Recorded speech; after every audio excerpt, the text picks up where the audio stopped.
from the South Sudan border, Kitgum, Nimule, Oraba, of Tanzania, Mutukura, Rwanda, Mirama Hill, Katuna, and Chanka, and the Congo border, Bunagana, and from the Kenya border, Wakaka, Maraba, and Busia, to the Congo border, Mpondwe, Busunga, and Kaisotonya in the west. Madam Speaker, despite the challenges faced in the road sector this financial year, we continue to make progress as follows. 1. Rehabilitated a total of 125 kilometers on several ongoing projects. 2. Upgraded over 100 kilometers of roads to paved bituminous standards on several ongoing projects. 3. Government fully disbursed shillings 579 billion, which was used for maintenance of national, districts, urban, and community access roads. 4. Government is revamping the road and drainage infrastructure within the entire Greater Kampala metropolitan area to the extent that the entire city is now a construction site. A total of shillings 1.4 trillion has been dedicated to improving roads and drainage within the Great Kampala metropolitan, what that is. To deal with the traffic congestion arising out of gridlock generated by roundabouts, all major junctions are being improved and signaled with traffic lights. The Kampala flyover and road upgrading project has been completed. Beverly. Construction of 10 bridges is ongoing at an average of 74.7% progress. Madam Speaker, next financial year, government has significantly increased the budget for road infrastructure development. I have allocated an additional 790 billion, bringing the total budget for roads to 4.28 trillion. The following will be prioritized next financial year. 1. Start construction and complete ongoing works for road projects as highlighted by His Excellency the President in his State of the Nation address.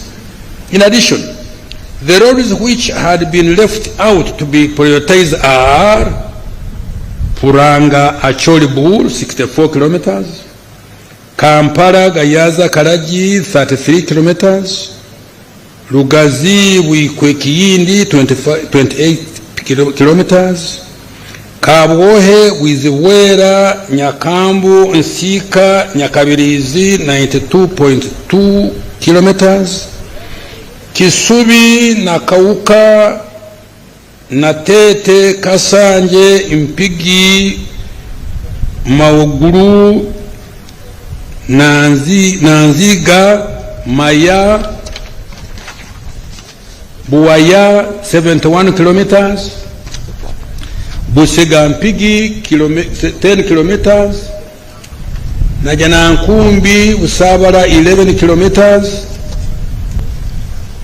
Lusalira Nkonge Lumegere Sembabule 97 kilometers, Karugutu Ntoroko 50 kilometers, Kabale Lake Bunyonyi 15.1 kilometers, Kisoro Nkuringo Lubugiri Muko 70 kilometers, Laropi Moyo Afoji 39 kilometers, including a bridge at Laropi, Koboko Yumbe Moyo 105 kilometers, Namagumba Budadiri Karugugu 33 kilometers, Tororo Busia 25 kilometers, Katuna Mukono Kamuganguzi 104 kilometers, Moroto Lokitanyara 42 kilometers, Hamurwa Kerere Kanungu 47 kilometers, Lyantonde, Kashagama, Nyabitanga, Ntusi, 57.7 kilometers. Isingiro, Rugaga, Mutukula, Ngarama, Kashumba, on the border with Tanzania, 164 kilometers. I hope my friends who are talking to me yesterday, I have satisfied you. Masindi Bridge and Karuma Bridge. Start construction and complete ongoing works for bridges as highlighted by His Excellency the President in his State of the Nation address. 3. Commence implementation of the Kampala-Jinja Express Highway through public-private partnership framework. And 4. Prioritize maintenance of the core national road transport network and DUCA. Railway transport, Madam Speaker, in November 2024, His Excellency the President launched construction of 272 kilometer standard gauge railway from Malaba to Kampala. The SGR is a strategic investment for our country. It will cut cargo transport costs by half from the current $120 per ton and reduce transit time from Mombasa to Kampala from 7 days to 1 day, turning Uganda into a land-linked country as opposed to being landlocked. These initial works, the initial works for construction of the standard gauge railway have started. Madam Speaker, government has completed the refurbishment and commissioning of the Mukono-Kampala meter gauge railway line. In addition, rehabilitation of the 375 kilometers of the Tororo to Buru meter gauge railway will be completed by February 2026. Madam Speaker, next financial year, priority intervention will include completing the rehabilitation of Tororo-Gulu meter gauge railway line, refurbishment of the Mukono-Jinja meter gauge railway line, and construction of the standard gauge railway from Kampala to Malaba. Now, water transport. Madam Speaker, government has constructed and maintained a number of ferries providing essential services to connect isolated communities and facilitate access to markets. Government will continue to operate and maintain these ferries next financial year, in addition to continued development of Kasa Port, completing construction of 2 ferries for Bukungu, Kaberamaido, Kagwara, and the 2 ferries for Lake Bunyonyi. Air transport. Madam Speaker, since the revival of Uganda Airlines 5 years ago, by His Excellency the President, connectivity has improved within the continent, the Middle East, Asia, and the United Kingdom. The airline is now flying to 17 direct destinations, which has contributed to reduce travel time at more affordable costs. Madam Speaker, the competition brought about by the airline has forced other regional airlines to reduce the cost of their air tickets. For example, a return air ticket to Nairobi has stabilized at about $300 compared to $800 in 2019. Madam Speaker, the airline is supporting trade and tourism in addition to business air travel. The national airline is now the largest operator and has 24% market share of all air travel out of Entebbe Airport, up from 4% in 2019. Its revenue has increased to shillings 319 billion in financial 23-24 from 28 billion only in 1920. Madam Speaker, with the increased capitalization and acquisition of additional aircrafts, the airline will increase efficiency and the travelers to and from Uganda will enjoy direct and cheaper travel to more international destinations. Madam Speaker, the upgrade, rehabilitation and expansion of Entebbe International Airport is nearly complete. The expanded airport has a new cargo facility and a new passenger terminal, among others. This is going to further improve the passenger experience and the trade and tourism. Madam Speaker, next financial year 2025-26, priority intervention will include: 1, additional capitalization of Uganda Airlines to acquire more aircrafts, to open up more routes for passenger and cargo transportation, handling capacity. 2, operationalization of Kabalega International Airport. 3, rehabilitation and upgrade of the existing strategic airports and aerodromes. Madam Speaker, I have provided 6.92 trillion next financial year 25-26 for integrated transport and infrastructure service, including roads, bridges, railways, water transport, and air transport. Now I turn to energy development. Madam Speaker, several milestones have been registered in the development of our energy infrastructure. These include: installed electricity generation capacity has now reached 2,051.6 megawatts. 2, the electricity transmission line network expanded by 874.8 kilometers to 5,140 kilometers. 3, access to electricity has increased to 6% from 57% in financial 23-24 after connecting over 197,000 new customers. Following Uganda Electricity Distribution Company Limited takeover of distribution electricity, the cost of power has reduced by 14%, saving consumers shillings 250 billion annually. A tariff of $5 cents per kilowatt hour has been achieved for all extra large consumers of electricity, those consuming above 1.5 megawatt at off-peak. Madam Speaker, I have provided 1.4 trillion next financial year 25-26 to undertake the following priority interventions. 1, additional investment in UDCL to ensure affordable, efficient, and reliable distribution of electricity to consumers. 2, enhance access to electricity through implementation of the $638 million electricity access scale-up project, covering grid expansion, connectivity, and clean energy options for 1 million new electricity connections.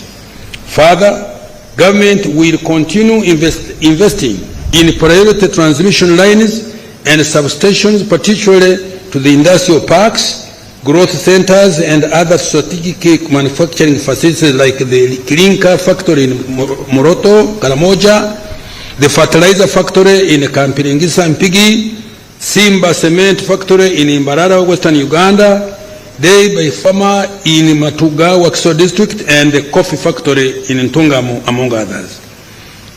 Commence development of new power generation plants to meet growing demand. These include new hydropower plants at Ayago and Oryang in Nyoya district, and Kiba in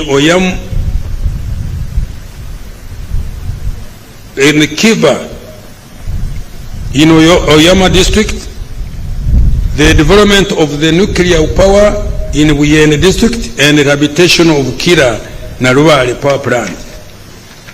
Industrial development and manufacturing.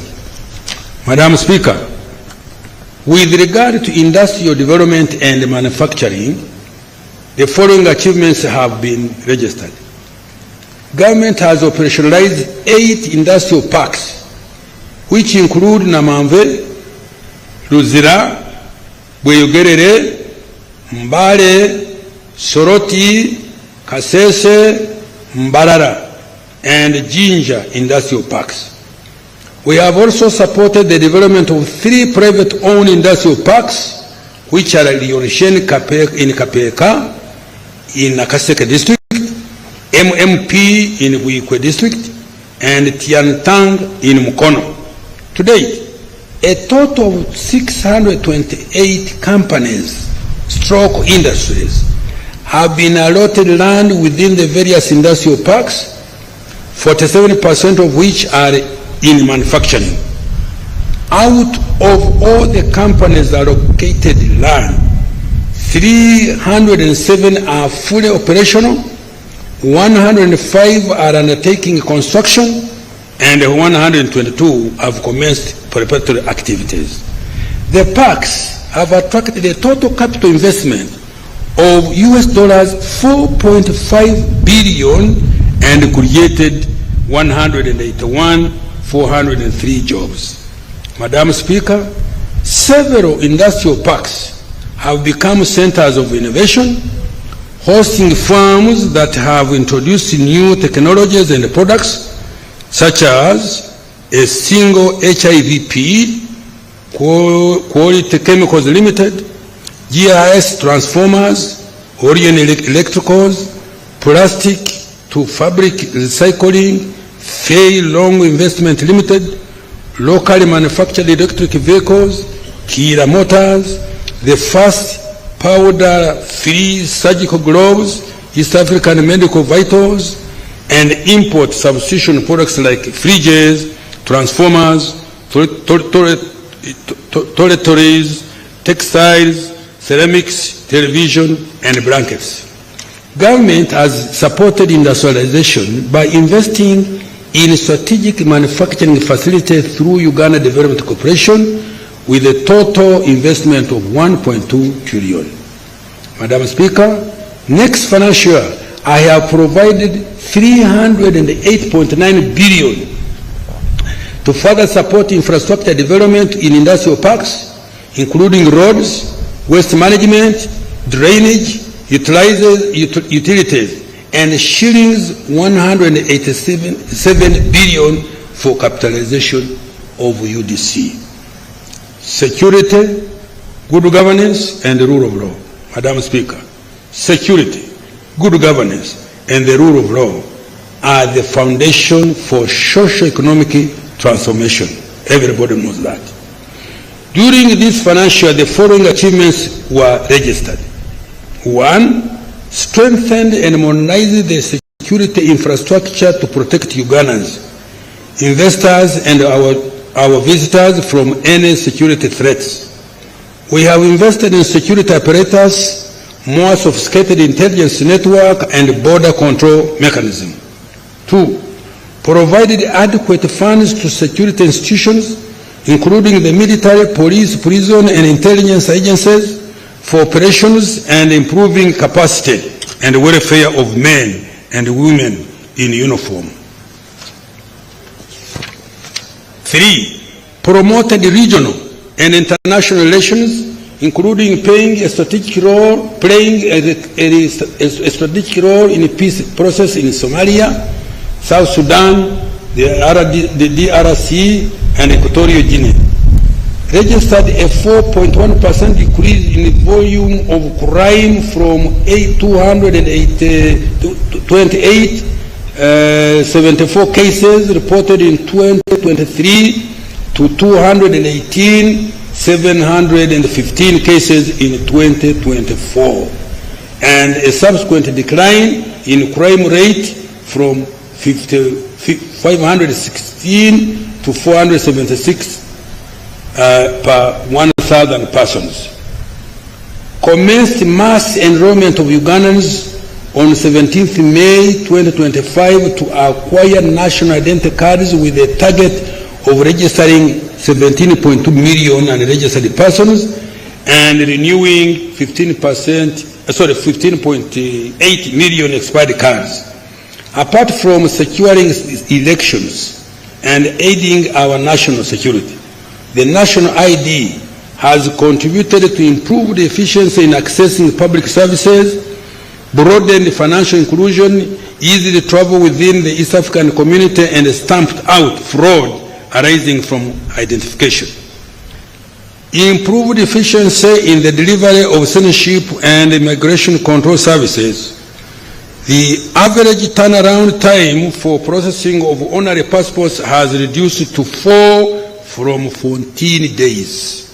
Government has started to roll out the intelligent transport monitoring system to improve security. To date, 26,818 vehicles and 62,512 motorcycles have been registered. In addition, government has invested in security cameras to improve tracking of crime in Greater Kampala metropolitan area on major highways.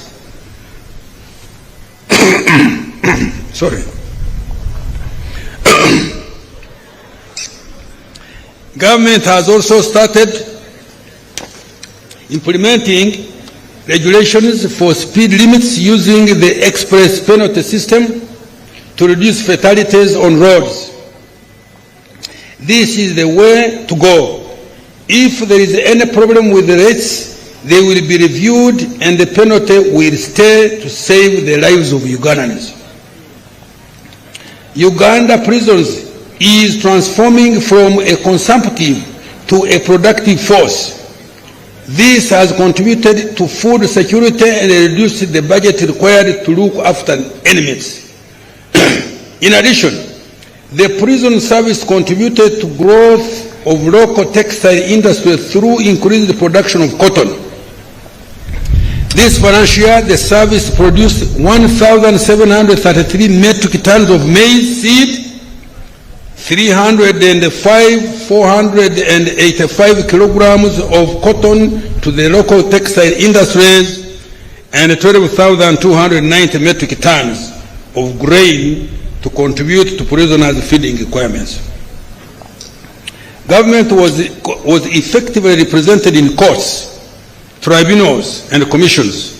Out of 393 cases concluded, government won 285, which is 72.5%, and saved shillings 548 billion that would have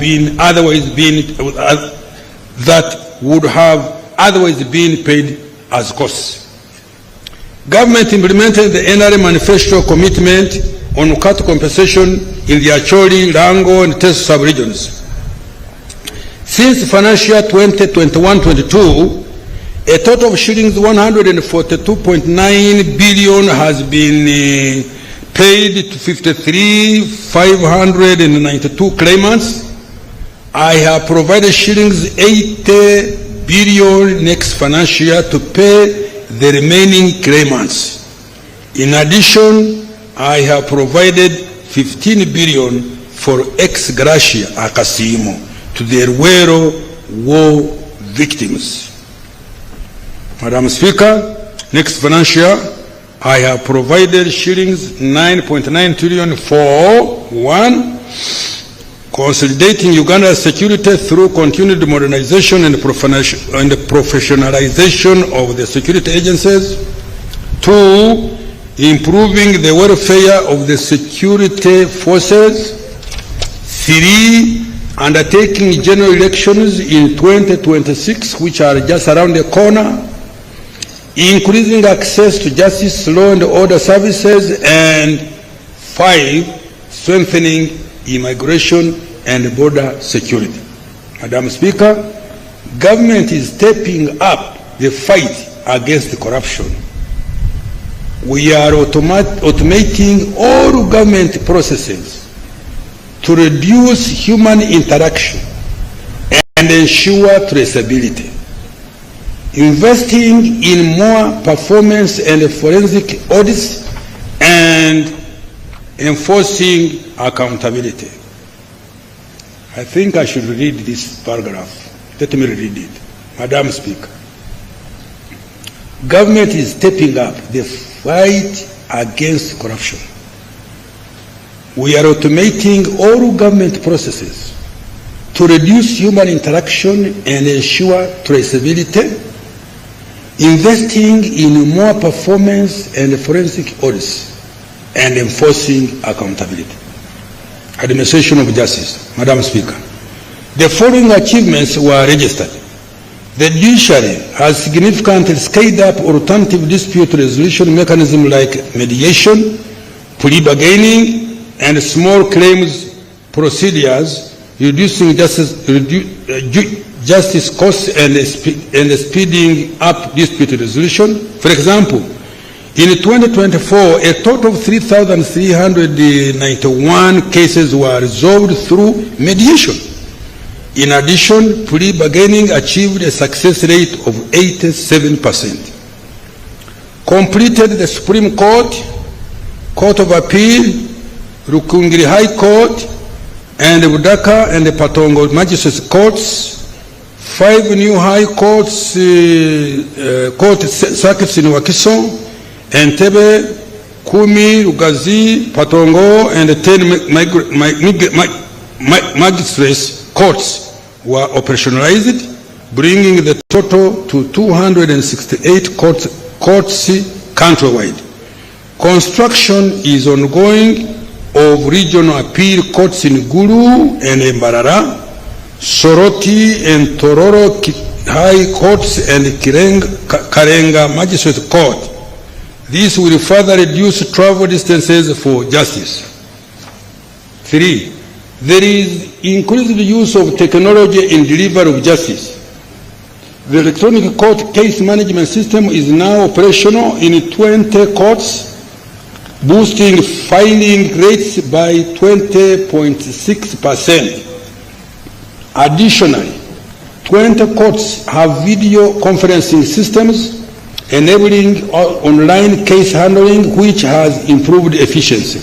Madam Speaker, I have provided 602.7 billion shillings next financial year under the Administration of Justice program for strengthening alternative dispute resolution, increasing the use of technology in justice delivery, building more courts to improve access to justice, and increasing the civil jurisdiction of magistrates courts. Legislation and oversight. Madam Speaker, the legislature has registered several achievements during financial 24-25. Parliament held 73 sittings and passed 35 bills, concluded 3 petitions, passed 45 resolutions, adopted 53 reports. Most importantly, the turnaround time for enactment of legislation has reduced significantly. I commend you, Right Honorable Speaker, for this tremendous achievement. Madam Speaker, I have provided a total of 1.03 trillion next financial year for legislative processes, public engagements and outreach, providing parliamentary oversight of democracy and governance, and ensuring accountability for public funds and implementation of public programs. Management of natural disaster. Madam Speaker, to protect Ugandans from disaster, this financial year government invested 200.3 billion in early warning systems, mitigation interventions, and the provision of relief items to affected households and communities in the disaster-prone areas.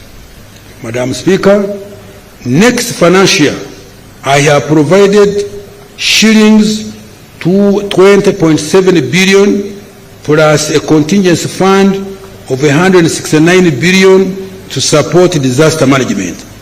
I have also provided 12.4 billion for improving meteorological services, and early warning systems to improve efficiency and accuracy of weather forecasting for agriculture, air travel, and climate change tracking.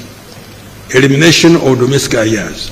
Madam Speaker, government has put in place a strategy to eliminate domestic arrears in 3 financial years starting financial year 25-26.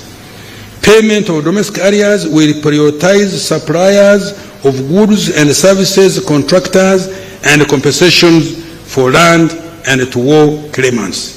Madam Speaker, I have increased the allocation for domestic arrears to shillings 1.4 trillion from 200 billion provided this financial year. To prevent accumulation of new arrears starting next financial year, my minister shall implement the following measures, and they are not easy measures. 1. Enforcement of the commitment control system. 2. Sanctioning accounting officers responsible for creation of any arrears. 3. Providing and ring-fencing adequate counterpart funding for multi-year projects. I am about to close. Financing the budget for the financial year. Resource envelope. Madam Speaker, the total resource envelope for financial 25-26 amounts to 72,481,502,103 shillings. This is detailed as follows. Domestic revenue amounting to shilling 37.55 trillion, of which 33.7 from 33.94 trillion will be tax revenue, shillings 3.28 trillion non-tax revenue, and shillings 328.6 billion local government revenue. Domestic borrowing, shillings 11.38 trillion, domestic financing maturing domestic debt 10.30 trillion, grants and external borrowing for general budget financing is 2.08 trillion, external financing for projects is 11.33 trillion, of which 2.8 trillion are grants. Expenditure allocations. Madam Speaker, the following resources have been allocated as follows. Wages and salaries, 8.57 trillion. Non-wage recurrent expenditure, shillings 28.33 trillion, which also includes operational funds for institutions, financing for all wealth creation funds, financing for science and technology investment, grants for education and health, medicines, maintenance of infrastructure, and interest payments, among others. 3. Development expenditure, 18.24 trillion. 4. Domestic debt for the financing, shillings 10.03 trillion. 5. Debt amortization, 4.98 trillion. 6. Domestic debt repayment to Bank of Uganda, 493 billion. 7. Domestic arrears, 1.4 trillion. 8. Local government expenditure from own revenue, shilling 328.6 billion. Madam Speaker, I have attached the details of the resource envelope and expenditure allocation by vote for financial year 25-26 as annexes 2 and 3. The financing strategy for financial year 25-26, Madam Speaker, below is the financing strategy for next financial year.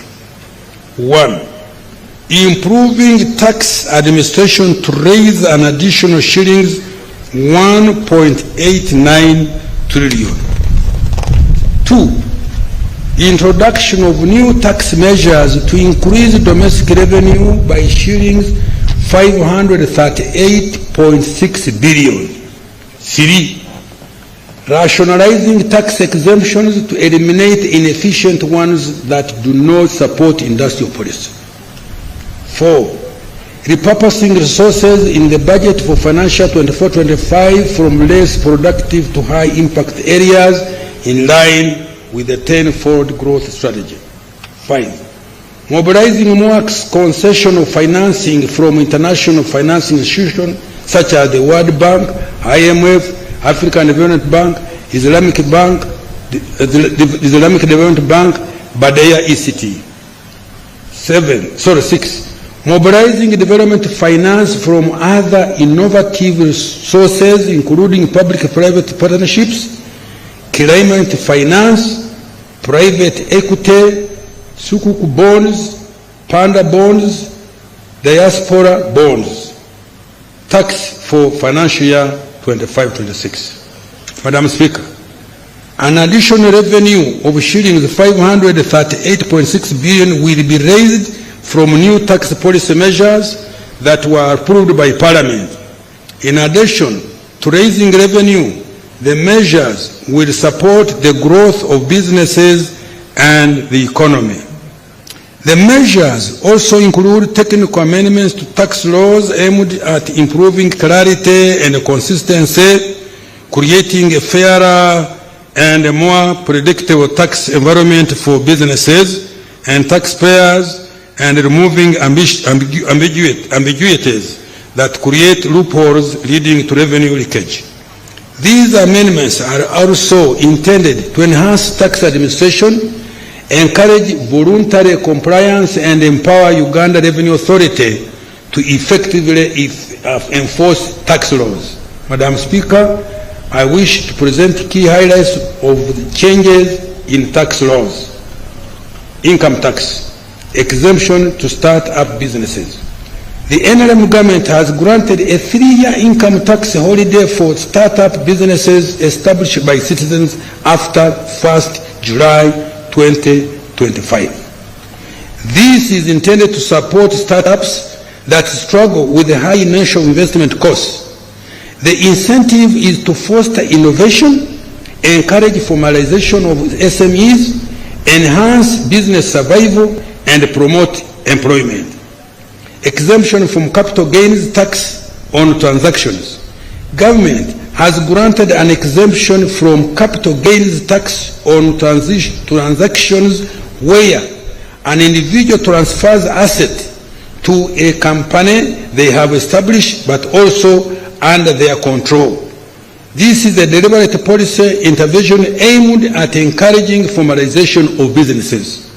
Madam Speaker, currently many Ugandans operate businesses under their personal names, often as sole proprietors or informal entities. When these individuals seek to transition into more formal and structured corporate entities for purposes of growth, access to finance, strengthening governance, or succession planning, they face a capital gains tax liability simply for transferring their assets into a company they fully own. This tax burden has been removed. Income tax exemption for Bujagali hydropower project. Madam Speaker, government has granted an income tax exemption to Bujagali Energy Limited for 1 year up to 30th June 2026 in accordance with our contractual obligations. This is intended to mitigate a rise in electricity tariffs. Stamp duty. Removal of stamp duty on mortgages and agreements. Madam Speaker, government has removed stamp duty on mortgages and agreements. This reform is intended to lower the cost of debt for businesses and individuals. It will also remove the financial burden imposed on businesses and individuals when they enter into agreements. Tax Procedure Code waiver of interest and penalty for voluntary payment of outstanding principal tax. Government has extended the waiver period of any interest and penalties outstanding as at 30th June 24, provided that the taxpayer pays the principal tax by 30th June 2026. This waiver is intended to provide relief to businesses and individuals to enable them to settle outstanding tax liabilities and resume normal operations.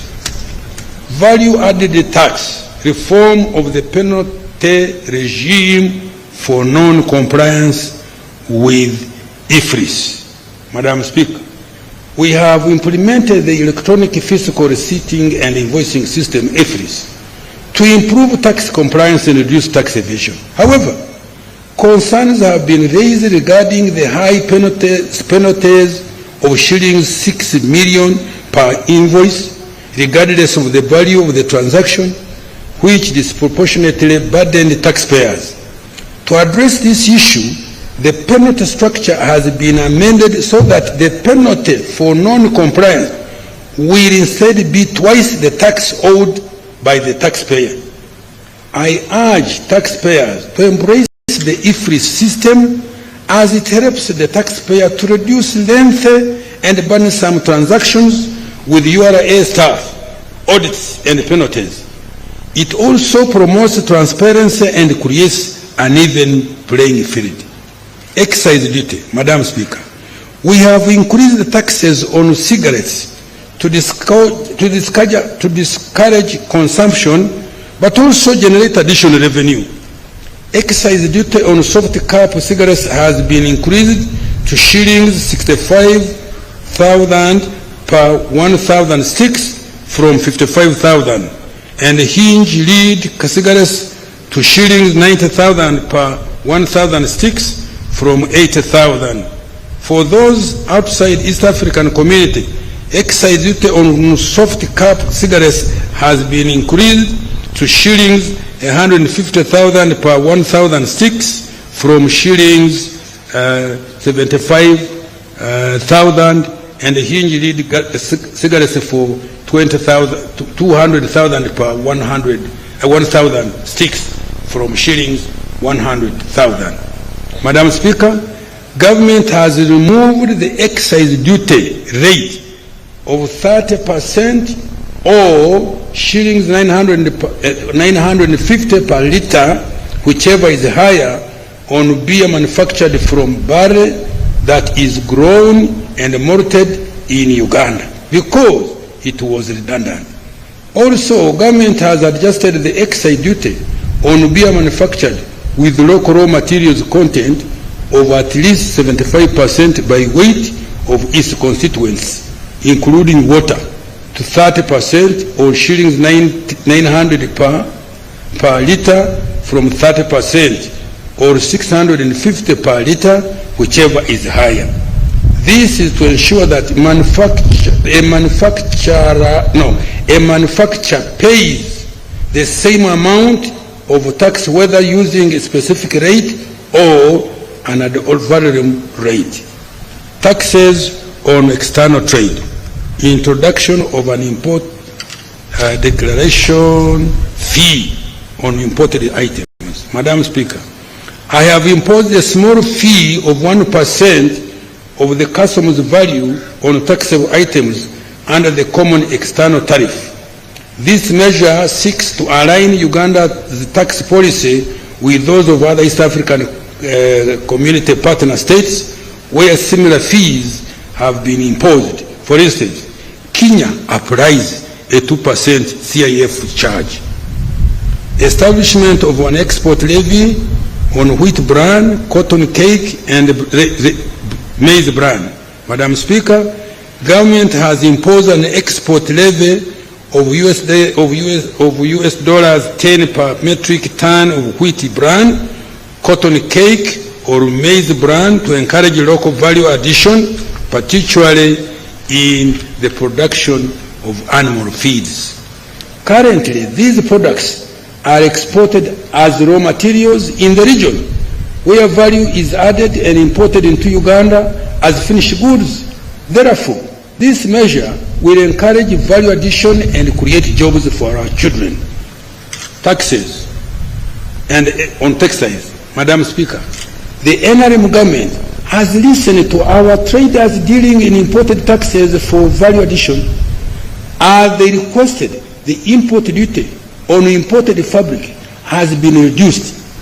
Effective 1st July 2025, the duty will be $2 per kilogram or 35%, whichever is higher, down from $3 per kilogram or 35%, whichever is higher. In addition, the import duty on garments has been reduced to $2.5 per kilogram or 35%, whichever is higher, from $3.5 per kilogram or 35%, whichever is higher. Public debt. Madam Speaker, the stock of public debt is projected at $31.5 billion, equivalent to shillings 116 trillion by the end of June 2025. Of this, external debt accounts for $15.49 billion, equivalent to shillings 56.3 trillion, and domestic debt $16 billion, equivalent to 59.77 trillion. As a ratio of GDP, our public debt is estimated at 51.26%, which is consistent with the Charter of Fiscal Responsibility. Madam Speaker, Uganda's debt is sustainable and is projected to remain so in the medium to the long term. The debt has financed investments that support private sector growth by providing requisite infrastructure. Over the last 10 years, the areas which public debt has financed, including integrated transport infrastructure, 29.3%, electricity infrastructure, including power generation plants and transmission lines, 27.6%, water for production and consumption, 11.5%, agro-industrialization, 5.1%, education and health, 5%, housing and urban development, 3%, and the development of industrial parks, 2%. To maintain public debt sustainability, government is implementing the following actions. 1. Domestic revenue mobilization to increase revenue collection and reduce borrowing. 2. Mobilization more concessional financing from international financial institutions such as the World Bank, IMF, African Development Bank, Islamic Development Bank, BADEA, etc. 3. Implementation of saving initiative, where Ugandans will invest in government securities using mobile money. Now, I want to conclude. Madam Speaker, I know I have tired you. Madam Speaker, in conclusion, Uganda's economy has taken off. Can I repeat? Madam Speaker, in conclusion, Uganda's economy has taken off. When I did this thing, people started it. We know what we are doing, man. The economic fundamentals, GDP growth, price stability, currency stability, jobs, export, FDI receipts are in good shape and highly competitive regionally and globally. The economic fundamentals, GDP growth, price stability, currency stability, jobs, export, FDI receipts are in good shape and are highly competitive regionally and globally. We have met the criteria for graduation from the category of low development countries, poverty and inequality have just hold on. We have met the criteria for graduation from category of low LDCs. Poverty and inequality have reduced. Listen to this. Poverty and inequality have reduced significantly. Our deliberate onslaught on the subsistence economy has resulted in cutting the number of Ugandans working for only the stomach, kida kionka, to just 3 in every 10 homesteads. With our renewed commitment to fast-track full monetization of the economy and redirect resources towards agro-industrialization, tourism, mineral beneficiation, manufacturing, innovations by our scientists, and digital transformation, Uganda is indeed unstoppable. Unstoppable. Mwandibadde mukuba mu ngalo nammwe temumpadde maanyi.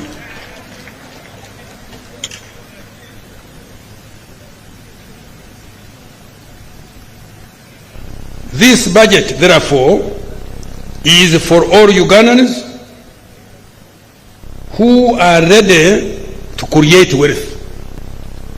Fellow countrymen and women, take full advantage of the innumerable opportunities contained in this budget.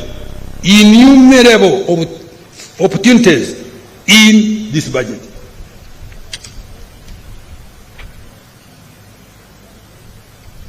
To those still in subsistence economy, the PDM and other wealth creation funds have been availed to support you to join the money economy in any of the 4 sectors: commercial agriculture, industry, services, or ICT. To the private sector, the 10-fold growth strategy presents many opportunities. Demand for household services and consumables is going to increase exponentially in the next 15 years on account of rising household incomes. The increase in GDP represents larger demand for intermediate goods and services among businesses. With a larger economy, government revenue will increase, and so will the size of government contracts to the private sector. To the investors and our partners in development, this budget guarantees peace, security, easy taxes, and a tolerable administration of justice. In Uganda, we protect private property, enforce contracts, and pay our debts. To the youth, this budget offers opportunities to acquire more skills, access finance, innovate and develop new and better products. The budget also contains huge investments in sports, particularly to upgrade the facilities in preparation for CHAN and AFCON 27. To those in the creative industry, the NRM government has fulfilled its promise to provide you with a revolving fund, acquire a home for you, and enact a copyright law to protect your intellectual property. This is just the beginning of what we intend to do to open doors for you to escape unemployment and manipulation by self-interested individuals and groups. Take full advantage of the opportunities to make money and live a productive life. Take full advantage of the opportunities to make money and live a productive life. To the women and mothers of our nation, The budget has provided funds to improve your health, to ensure that your children are born in safe hands, are immunized, sleep under mosquito net, drink clean water, safe water, and are educated in nearby school for free. The budget has also allocated billions of support to your businesses. However, small to graduate, let me repeat this. The increase in GDP represents a larger demand for intermediate goods and services among businesses. With a larger economy, government revenue will increase. Money is coming, and so with the size of government contracts to private sector. To the investor and our partners in development, this budget guarantees peace and security, ease the taxes, and the tolerable administration of justice. In Uganda, we protect private property, enforce contracts, and repay our debts. To the youth, this budget offers opportunities to acquire more skills, access finance, innovate and develop new and better products.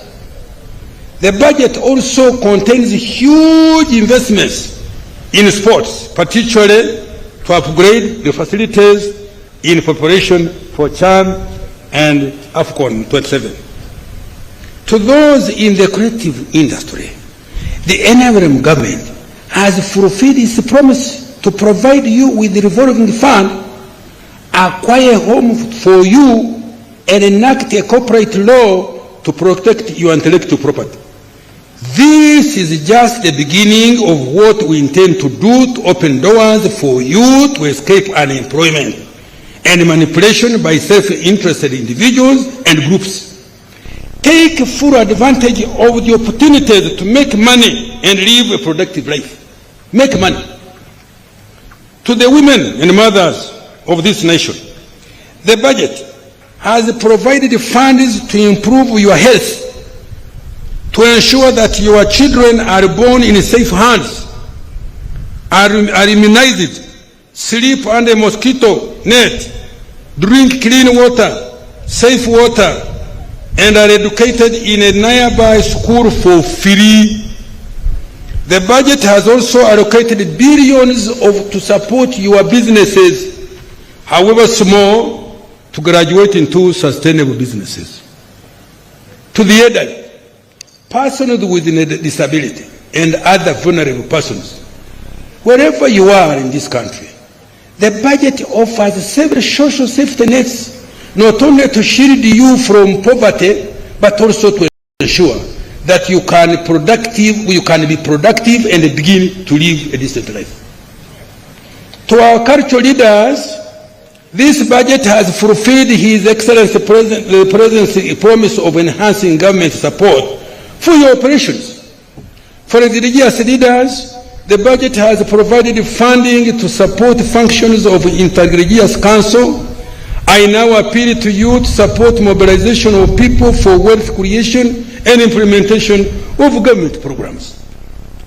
To the gallant men and women in uniform who are serving in UAPDF, in the Uganda police, in the Uganda prisons, and the intelligence services, this budget contains money to improve your welfare and capabilities.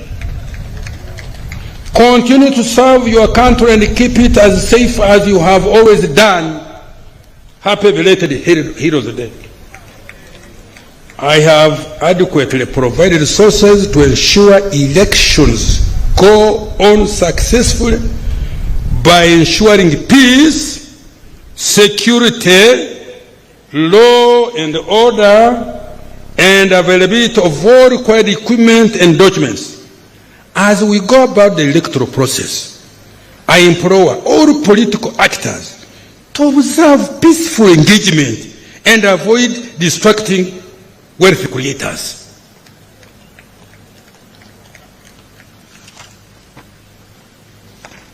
Madam Speaker, as I step off this podium, because the people are tired, but it was inevitable. I could not have abridged this speech. Madam Speaker, as I step off this podium, I would like to reiterate His Excellency President's call to all Ugandans to embrace wealth creation. We have a wonderful country. Those of you who have not traveled around in the world, you don't know. But we know Uganda is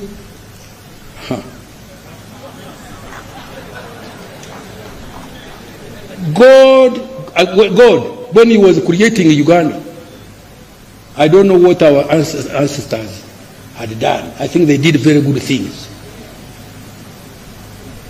We have got good weather. You think I could have put on a suit here in some other places? We have rainfall, although we are making a problem by cutting trees. You can grow any type of food here.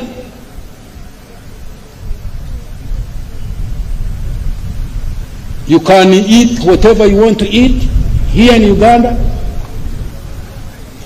And we continue crying and poverty. Government has given you all the money that you should take to take it in your enterprises. Please, you excuse me to quarrel when I come to this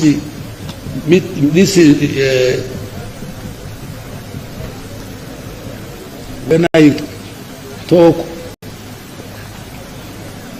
wanting to emphasize of the beauty of this country, I become emotional. Will you excuse me? No wars, systems are around. If somebody has done something wrong to you, the courts, the chief is here. And we want to live to 100 years. Have you heard? Me, I'm aiming with my president 100 years. Have you heard? I am 82 now. You can see.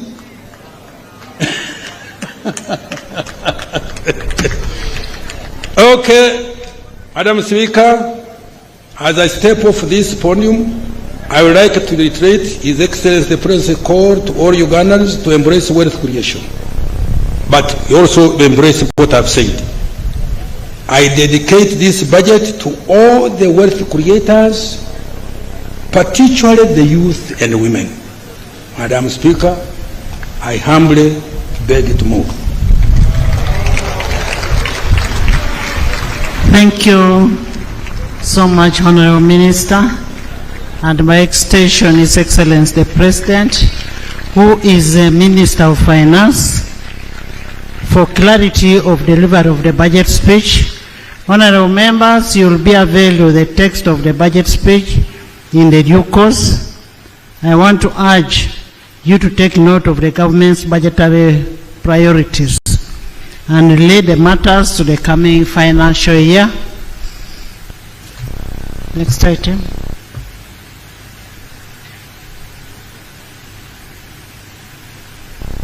Next item. Remarks by His Excellency the President of the Republic of Uganda. Honorable members and distinguished guests, I now take the opportunity to invite His Excellency the President to make his remarks to crown the budget speech. And remember, our rules of procedure state that when the President is making a speech, it must be heard in silence. Your Excellency, you're most welcome, and kindly talk to the members of Parliament and by extension, the nation. Her Excellency the Vice President, the Right Honorable Speaker of Parliament, all the other leaders, honorable members of parliament, ladies and gentlemen. The long speech of the minister, I would want just to emphasize for you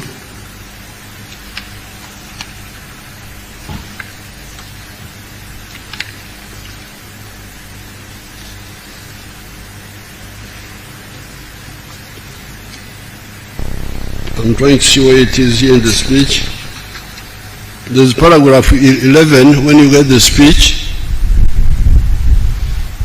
where he informs us that the size of the Uganda economy is now $61 billion by the exchange rate method, and $174 billion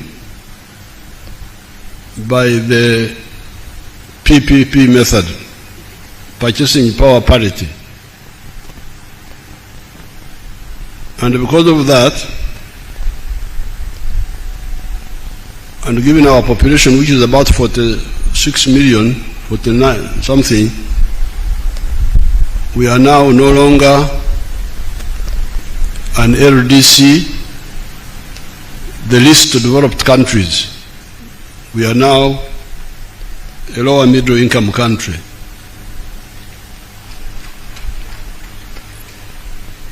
In 1986, the size of the GDP was $3.9 billion. So you can see the economy has grown more than 20 times from that time. So I thought you should mark that, because in a long speech like this, you may not notice the big picture. Then finally on the speech, there's a way he summarized. I'm trying to see the page.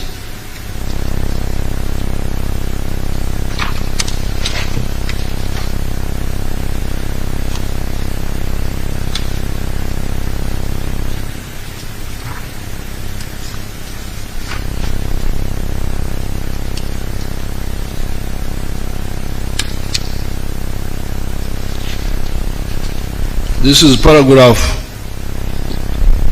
140 in his speech,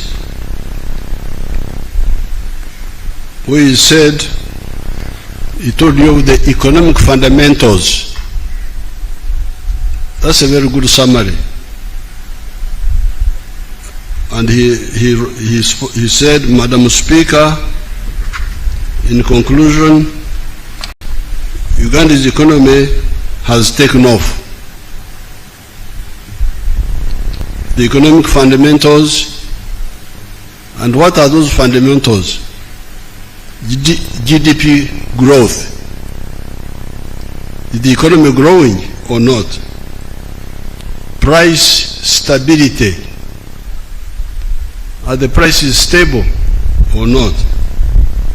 Currency stability.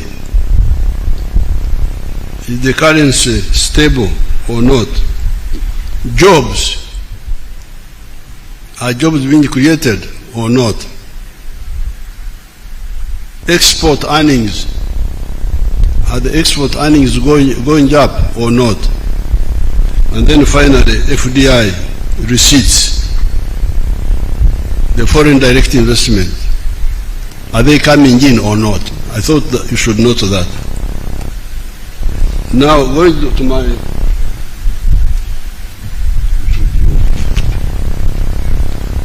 to my own speech, you remember last time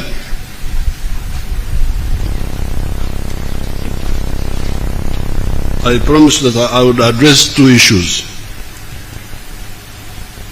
During the State of the Nation address, I told you that today, as part of the budget speech, I will address two issues. And these are the East African Federation and corruption. I will do exactly that.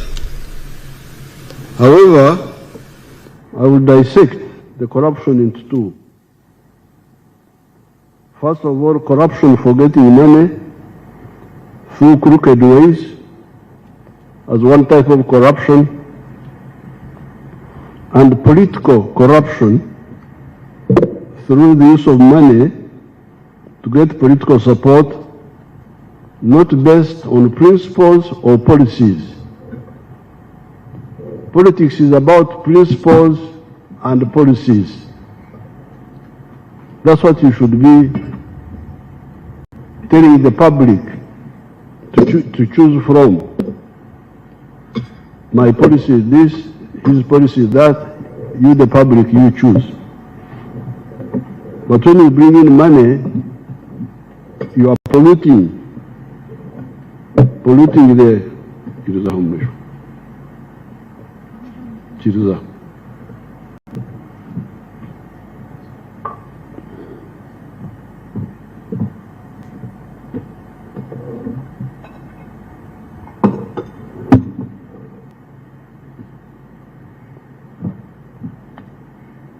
Let me start with the more important question of the political federation of East Africa and possible other federations in other parts of Africa. This was a goal pursued by our ancestors, starting with the Pan-Africanist pioneers among the black people in the United States of America. These were W.B. Du Bois, George Padmore, Marcus Garvey, Sylvester Williams, and others. By the mid-1900s, new actors had come on the scene in the persons of Jomo Kenyatta, Kwame Nkrumah, Julius Nyerere, Sekou Toure of Guinea, Modibo Keita, and others.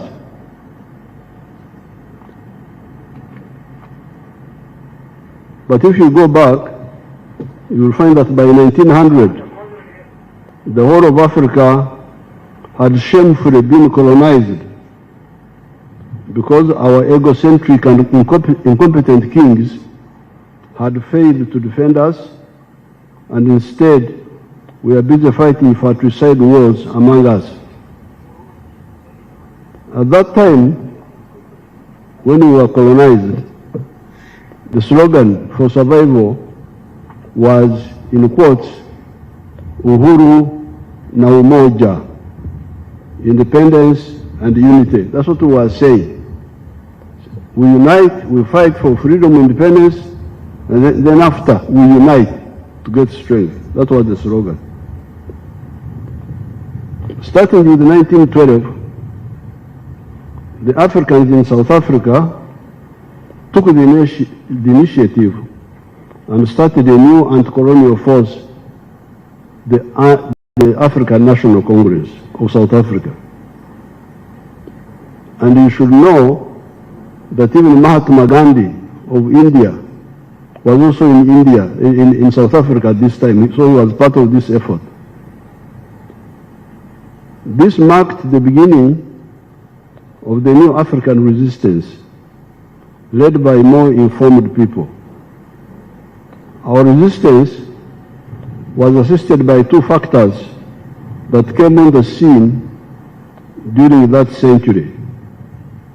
These were, number one, the emergence of the socialist camps of nations in the form of the Soviet Union in 1917, China in 1949, and others. These huge countries were taken over by people who did not believe in colonialism. These were the communists. So this was a new factor. As we were fighting for our freedom, this new factor came on the scene. And the second factor were the fratricidal wars, fratricidal inter-imperialist wars of 1914 to 1918 and 1939 to 1945 among the imperialists. The imperialists were now fighting over us. Who will control which one? You know, those imperialists had divided us up, shared us like a cake because of our incompetent kings here.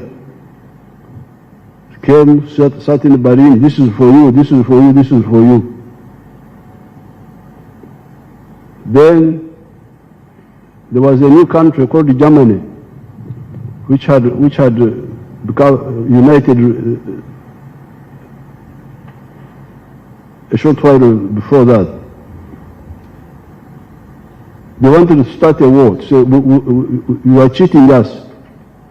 We also want a share with the colonies. Then they said, please don't start a war, Bismarck, please. Let's give you some of the properties. You take Tanganyika, Rwanda, Burundi, Namibia, Cameroon, and so on. But by the end of the century, Germany was saying, you have cheated me. I also need more slaves. I need more colonies. That's how their war started, fighting over us. These two factors, on the one hand, meant that the worldwide anti-colonial movement, including the African anti-colonial movement, could receive solidarity from those socialist countries. And on the other hand, the imperialist countries had weakened themselves in the process of their greed for world domination. So as they were fighting over us, fortunately they weakened themselves, which was good for us.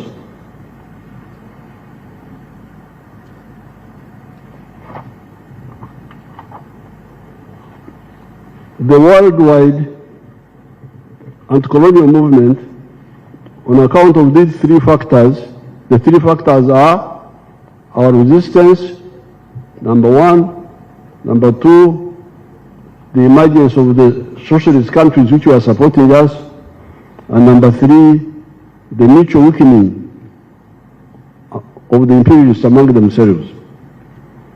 The worldwide anti-colonial movement, on account of these three factors, started scoring strategic victories with the independence of India in 1947, Indonesia in 1945, the defeat of the Kuomintang traitors in China, 1949, etc.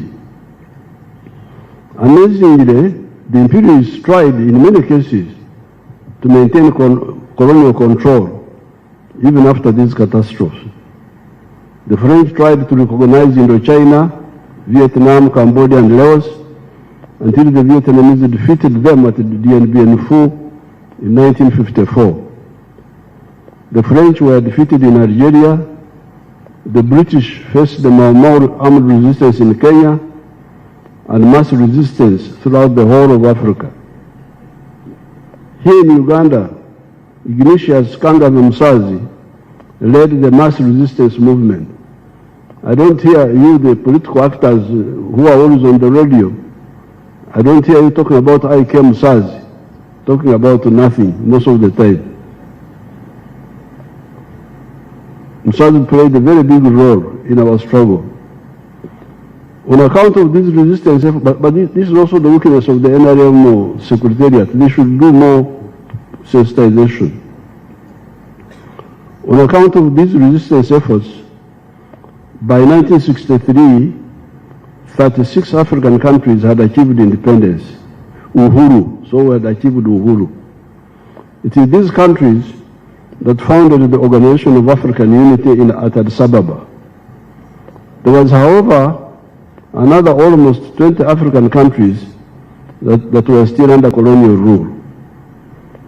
The African Summit gave an ultimatum to the imperialists to give independence to the whole of Africa peacefully, or they would be ejected by force.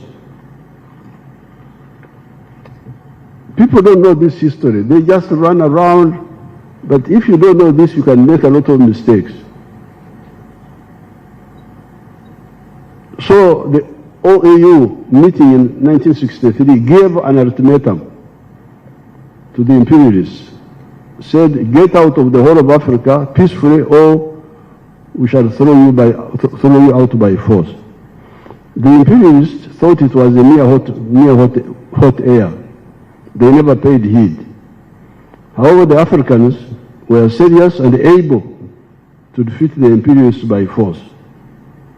Indeed, by 1974, Samora Machel had defeated the Portuguese army of 70,000 in Mozambique. Amilcar Cabral and his colleagues had defeated the Portuguese army in Guinea-Bissau. Agostinho Neto had defeated the Portuguese army in Angola. By 1980, Robert Mugabe and Zanla, their army, had defeated Ian Smith in Zimbabwe. 1990, Namibia got independence, and in 1994, the African majority defeated the white racists in South Africa.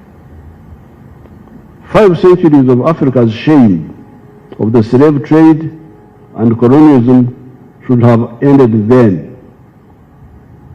This is where we need to really examine ourselves, because we achieved victory both by peaceful method and by war. So what happened? What happened? When you hear people on the radio talking, just talk, empty talk. What happened? Why did we people? This is not fiction. It is history. We defeated the imperialists by peaceful means, but also by war. So what happened? Exactly what happened?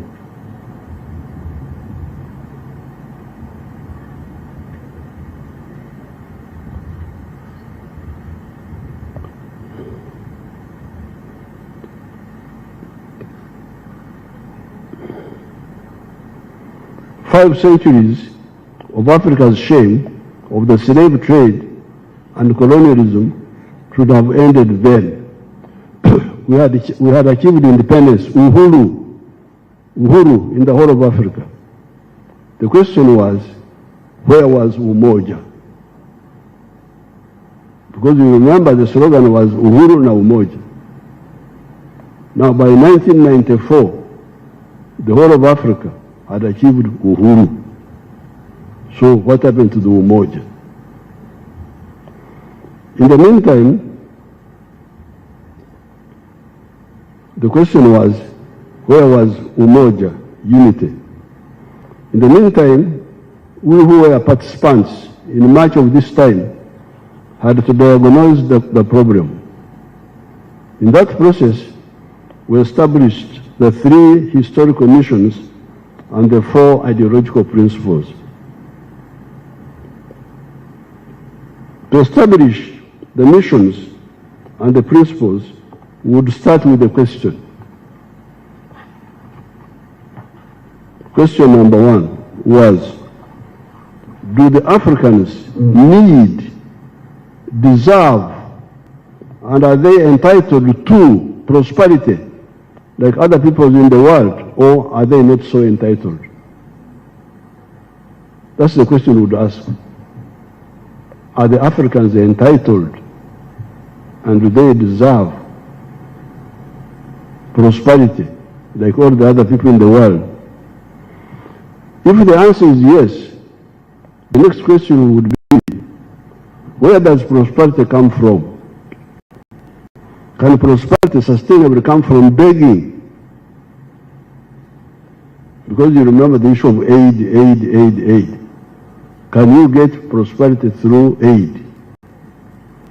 Our answer can only come from producing a good or a service, which is what Honorable Kasseji is saying, by being a wealth creator, producing a good or a service by an individual, a family, a company, etc., and selling it sustainably with the Echibaro. Echibaro is the assessing the profitability. In that way, you will get income and solve your problems. That, however, raises another question. Who will sustain or buy our goods or our services reliably with predictability? So you can see what's happening in the world. The other time, you people, you said, well, we don't want our children to be homosexuals. Our children, we didn't say other people's children. We don't want our children to be homosexuals. Oh, and some of our friends who had given us market access took us off the AGOA list. Imagine. So, how can you rely on such a person for business? Today, you trade with him. Tomorrow, he stops you because of your internal policy, not even anything affecting him. So, the third question, who will sustainably buy our goods or services reliably and with predictability? When we started the African tribes, including my own, the Banyankore Bahororo, we discovered that intra-tribal trade is either limited or completely absent. Why? It is because these communities sometimes produce similar products. The Banyankore Bahororo, for instance, all have milk, beef, bananas, etc. A does not buy from B and vice versa.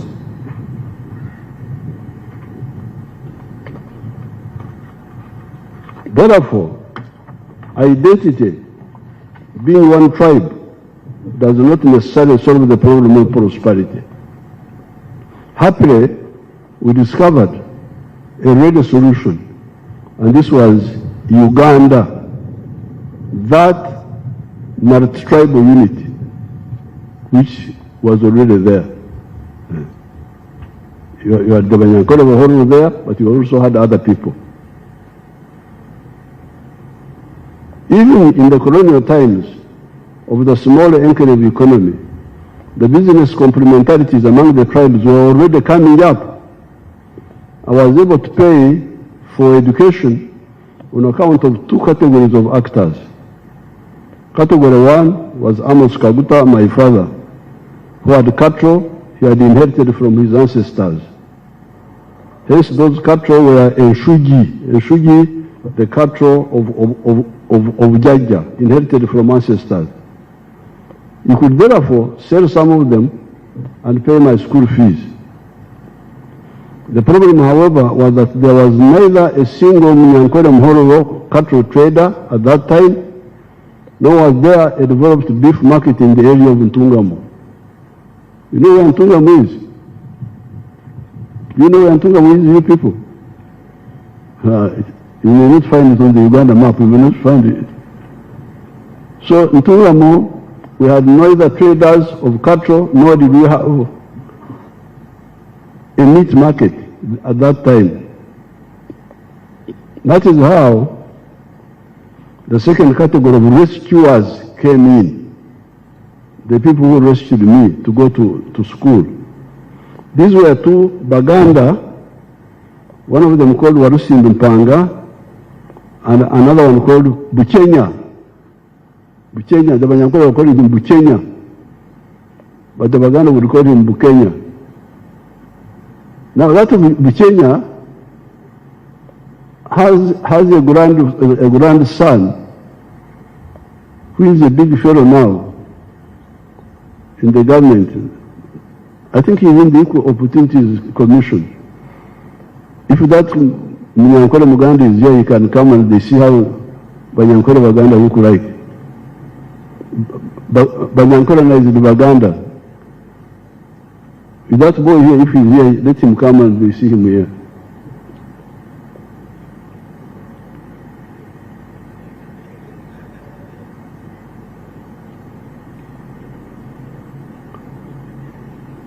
And then there was also a white man share. Was a white man share. Warusimbi was buying cattle for the Kampala beef market, Buchenya for the Mbarara market, and share for the Kirembe copper mines workforce.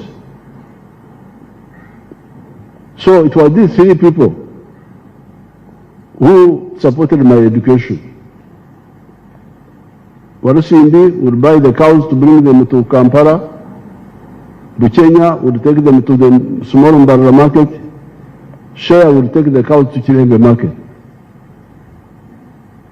Even at that time, the complementarity among the tribes was becoming clear. But even in the colonial times, the interzones trade had become clear. Textiles in Nyanda were coming from the coast in Zanzibar. The glass beads in Kwanzi were from the same source, and so were the guns.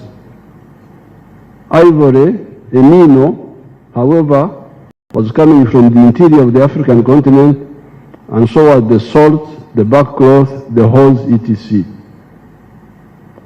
It is this historical mission of the need for prosperity that led us to discover the first ideological principle of our movement, of the NRM. As the minister was saying, patriotism, love Uganda. Why? It is because you need it for your prosperity as a market, among other advantages.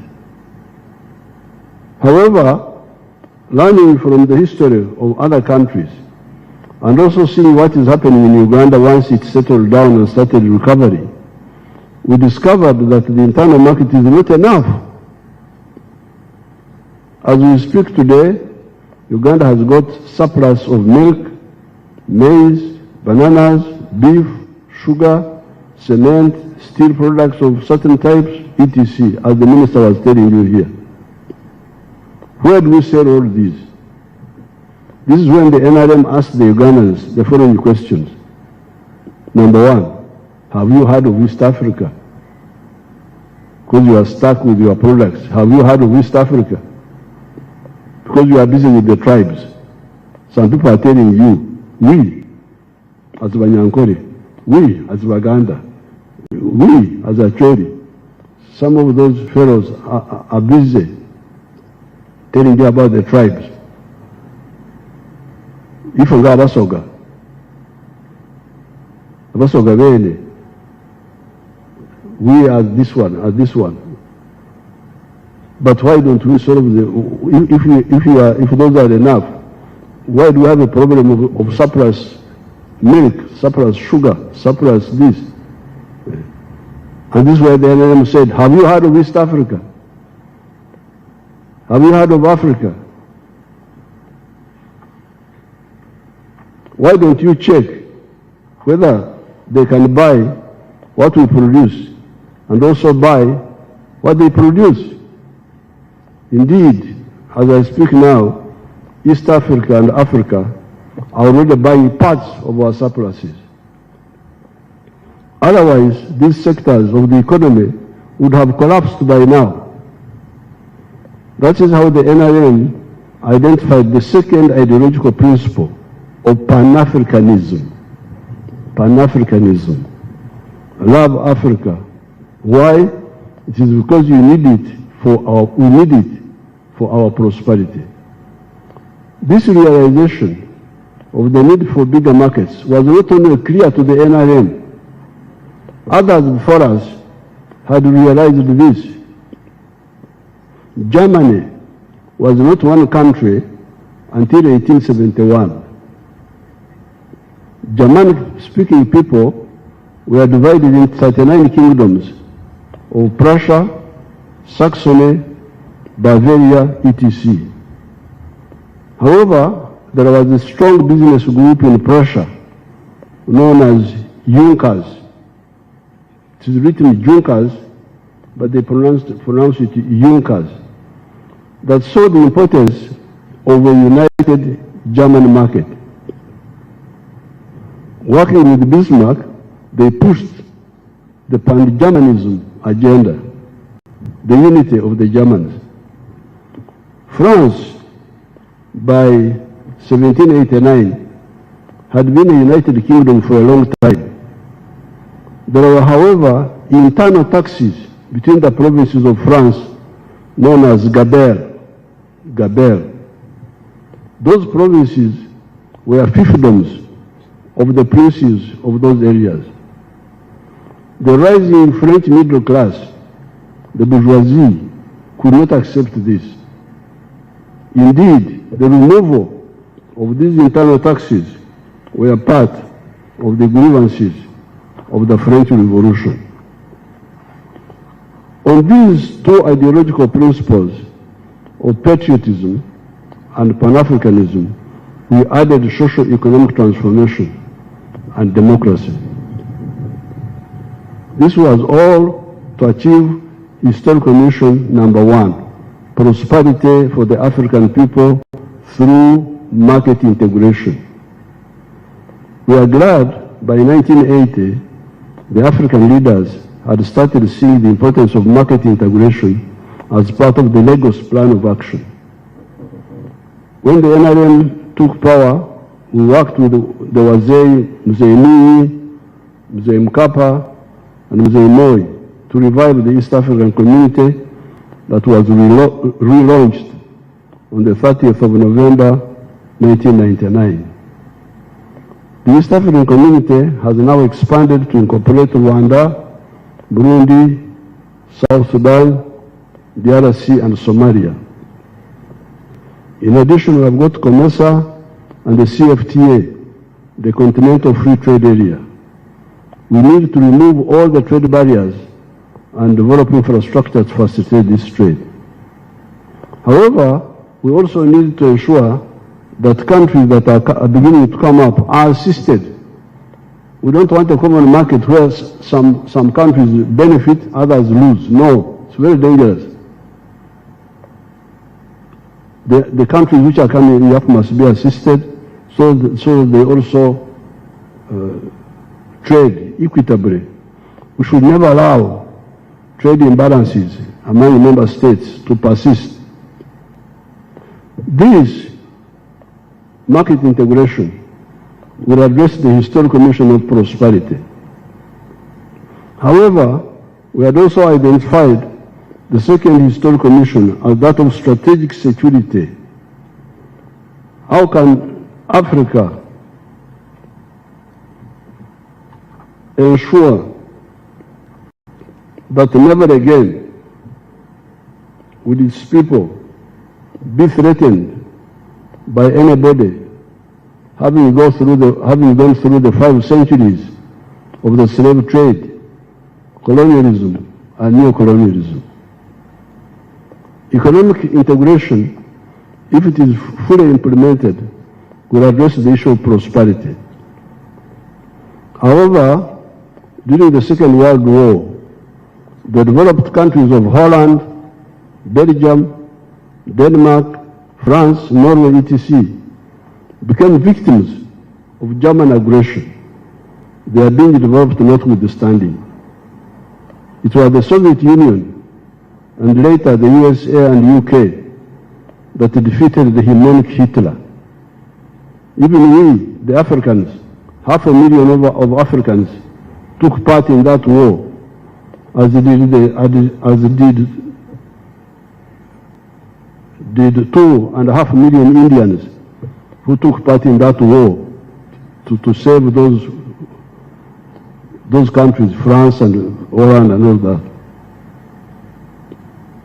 The highly developed Israel, in terms of technology, would find it difficult to survive in that zone without the cover of the United States of America.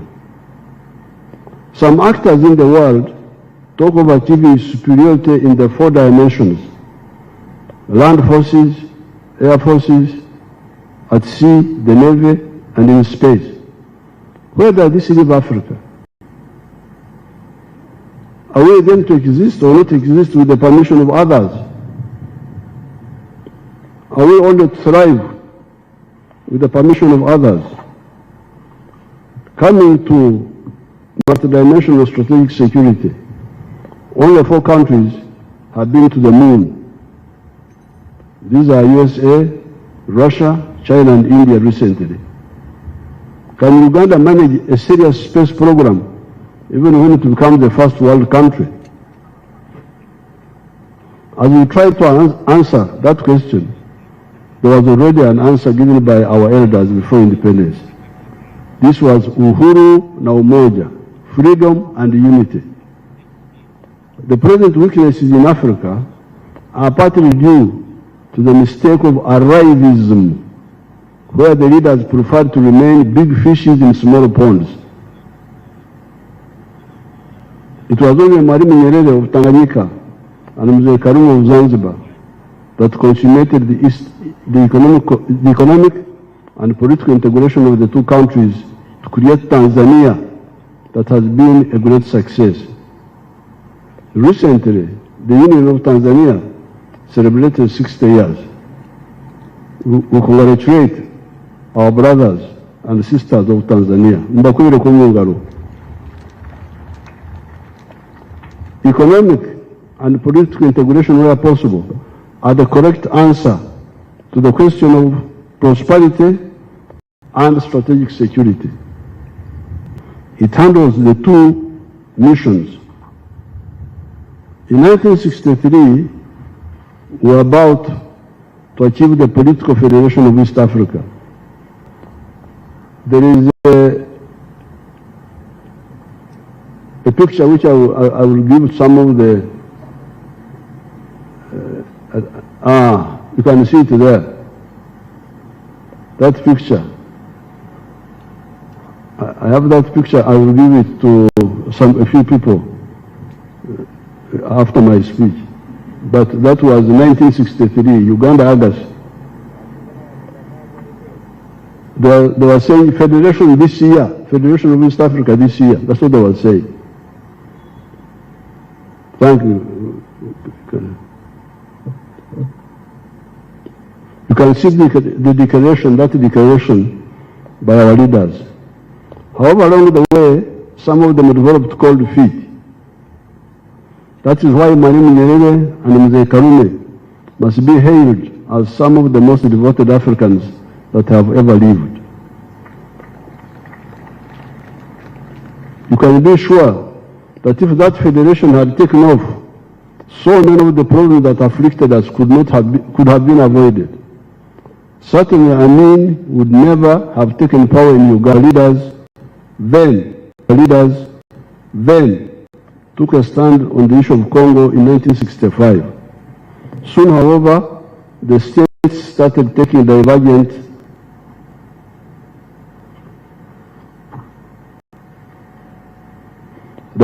positions, which would not have been the case if they were under one political authority. We must again salute Mwalimu Nyerere and Tanzania, because without the support of much of Africa, except for Zambia, Botswana, Algeria, Nasser's Egypt, and Guinea-Conakry, they were able to be a reliable rear base for the anti-colonial armed struggle that raged in Southern Africa from 1962 to 1994, when South Africa achieved freedom. It is a pity that after victory, we only got Uhuru, independence, and not Umoja, unity, especially political integration. The third historical mission we identified was the Undugu brotherhood of the 1.5 billion African people. These people belong to only 4 linguistic groups: the Niger Congo, the Bantus and the Kwa, the Nilo-Saharan, the Nilotics, the Cushitic and the Sudanic, the Afro-Asiatic, Arabic, Amharic, and Tigrinya, and the Khoisan, the group in South Africa. Recently, I had a delegation from Congo, but we did not have a French translator. However, there was a Rutoro speaker from Ituri province in Congo, Trasima Ateni. I therefore spoke in Runyoro, and he translated to the rest in French. This was just like 2 weeks ago when I had a group from Congo. I was speaking in Runyoro, and he was translating to those people in French. Apart from similar Interakistu, Bantu, and Nilotic dialects, we have the good luck of Swahili, which is a neutral, non-tribal dialect developed by our ancestors when they met at the East African coast to conduct business. Therefore, the third historical mission is a question. In quotes, why can't the responsible political actors use the Undugu, the brotherhood, similarities, or linkages of these people to get units that support the other two historical missions of prosperity and strategic security? You don't hear anybody talking, this is political class, talking about, I don't know what they talk about on TV. I remember once in a while we watch, talking nothing. How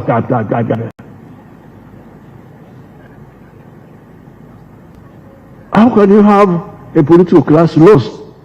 Because when we were young, we were very much involved. Whatever happened in the whole of Africa, we were involved. In 1968, I went to Mozambique to the liberated zone with some other students. I was not a Mozambican.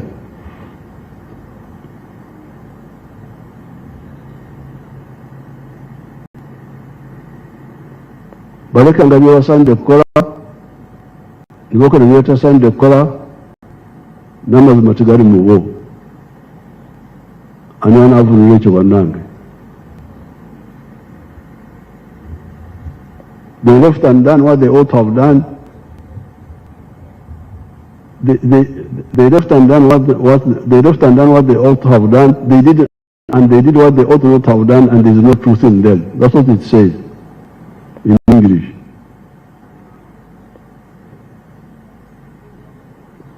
With these three historical missions and the four ideological principles, we are able to shape our strategy vis-à-vis Africa. The movement, when you talk of movement, you are talking about the three historical missions and the four ideological principles. Not about me. You are not important. Elect me. Elect you for what? Because you are handsome, because you are what? What medicine do you have for us? What medicine do you have for us? We need a medicine for our problems.